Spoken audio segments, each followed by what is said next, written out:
그가 가진 단어의 크기가 그가 속한 우주의 크기다라는 말이 있습니다.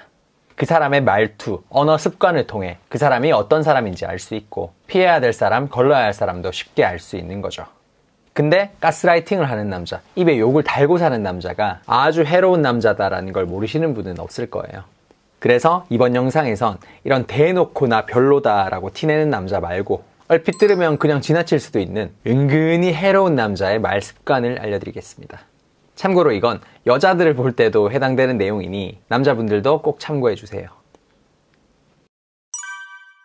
첫 번째, 원래. 둘의 관계가 깊어질수록 둘 사이에는 어떤 일이 일어날지 모릅니다. 당장 내일도 무슨 일이 일어날지 모르는데 몇 주 뒤, 몇 달 뒤, 몇 년 뒤에 일어날 일을 우리가 어떻게 알 수 있을까요? 그렇기 때문에 우리는 누구를 만나든 어떤 식으로든 반드시 문제가 일어날 거라고 생각하고 상대를 바라보는 게 좋습니다. 일단 문제가 일어난 후에 그 사람이 거기에 어떻게 대응하는지를 보면서 그 사람을 판단하는 거죠. 근데 이때 주의해서 봐야 할 부분이 바로 원래라는 단어를 얼마나 많이 쓰느냐를 보시는 거예요. 굳이 문제가 생겼을 때 말고 평소에도 습관처럼 원래를 뱉는 사람이 꼭 있습니다. 원래 이렇게 해야 되는 거야.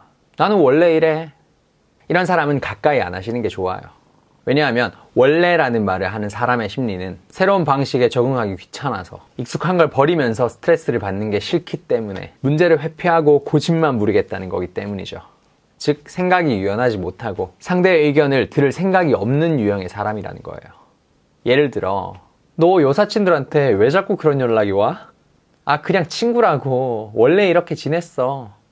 이런 경우죠. 과거와는 다르게 이제는 여자친구가 생겼으니 원래 여사친들과 어떻게 지내느냐와 상관없이 여자친구가 문제를 느끼면 구체적인 설명을 하고 새로운 방향을 찾아야 하는 겁니다. 하지만 원래 그렇다라는 식으로 대응을 한다는 건 뭔가 구린 게 있거나 여자친구 입장을 고려해서 생각한다는 게 귀찮다는 거죠. 또 다른 예로 존나 같은 욕은 좀 안 쓰면 안 돼? 이게 뭐가 욕이야? 원래 편한 사람끼리는 쓸 수 있는 거잖아. 상대가 그걸 욕으로 느끼든 추임새로 생각하든 상관없이 익숙한 말 습관을 바꾸는 새로운 변화를 받아들이기가 싫은 겁니다. 이런 대응 방식이 문제가 되는 건 비단 연애나 인간관계에서 뿐만이 아니에요.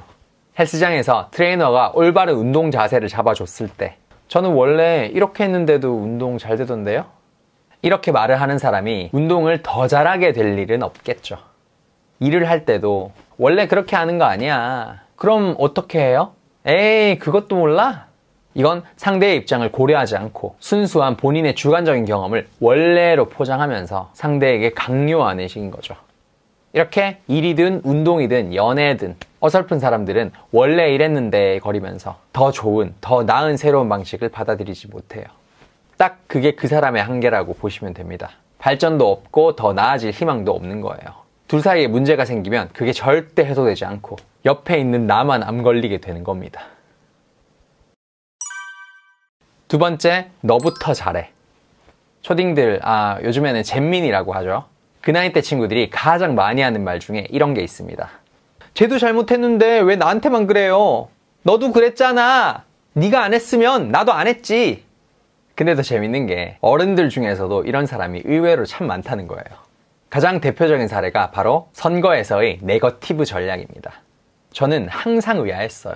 결국 선거의 본질은 누가 더 못 낳느냐를 까는 게 아니라 누가 더 낫고 일을 잘할 사람인지를 뽑는 거라고 생각합니다. 근데 동네 사람들 제가 이런 잘못했대요 라고 열심히 네거티브 하는 게 저는 그렇게 좋아 보이진 않았습니다. 이건 제가 잼민이 시절부터 해왔던 생각이에요. 하지만 안타깝게도 연애에서도 이런 게 참 많습니다. 애정 표현에 관해 얘기할 때 네가 표현을 안 하니까 나도 안 하는 거지. 연락 빈도에 관해 얘기할 때도 네가 답장 늦게 했잖아. 그래서 나도 똑같이 한 건데? 같이 드라마를 보다가도 여자가 남주 잘생겼다 하면 남자가 여주 정말 내 스타일이네 하면서 유치하게 받아치는 거죠. 물론 마지막 건 장난 톤으로 귀여운 느낌이 될 수도 있지만 꼭 이걸 진지한 톤으로 말하는 사람이 있어요. 결국 같이 행복하자고 만나는 관계인데 꼭 그 행복의 책임을 상대에게 떠맡기려는 식으로 말하는 사람이 은근히 많습니다. 자기가 먼저 노력하거나 이해해주면 어디에 뿔이나 털이 나는 줄 아나 봐요. 실제로 엄청난 손해를 보는 게 아닌데도 말이죠. 근데 이런 사람을 그냥 안 만나는 게 좋은 이유가 이걸 다 받아주게 되면 계속 그래도 되는 줄 알고 책임을 더 떠넘기는 경우가 많아요. 그렇다고 안 받아주게 되면 같이 유치한 기싸움을 하게 됩니다. 쉽게 얘기해 만날수록 내가 더 힘들어지거나 같이 유치해지거나 밖엔 없는 거예요. 그래서 애초에 거르는 게 장땡이라는 거죠. 저는 지금 크리스찬은 아니지만 어릴 적 크리스찬 때부터 지금까지 예수님이 한 한마디 말을 가슴속에 새기면서 살고 있어요. 이 중에서 죄가 하나도 없는 자만 저 사람을 돌로 쳐라. 돌로 쳐라가 아니라 돌을 던져라 였나? 아무튼 당장은 좀 손해보는 느낌이 들더라도 일단 자기부터 떳떳해진 다음에 남한테 요구를 하든 부탁을 하든 갈구든 해야 하는 겁니다. 그래야 누구 책임이니 하는 쓸데없는 기싸움이 사라지고 서로 좋은 감정만 나눌 수 있게 되는 거죠. 그 사람이 내가 원하는 걸 들어주지 않으면 참 이해심 없네 라고 탓하지 말고 이 사람이 납득할 만큼 내가 설득력을 보여주지 못했구나 라고 생각하면 되는 거고요. 그 사람의 애정이 식은 게 느껴진다면 나한테 진심이 아니었네 라고 하지 말고 내가 애정이 식을 만한 상황을 만들었나? 부터 생각하는 겁니다. 나부터 이렇게 했을 때, 그렇게 하는 사람을 만났을 때 결국 장기적으로 행복해질 수 있는 거죠. 그게 안 되는 사람은 만나지 마시고요. 들으면서 주위에 있는 누군가가 떠오르셨다면 구독과 좋아요 부탁드리고요. 저는 연애를 밝힌 남자 박호였습니다.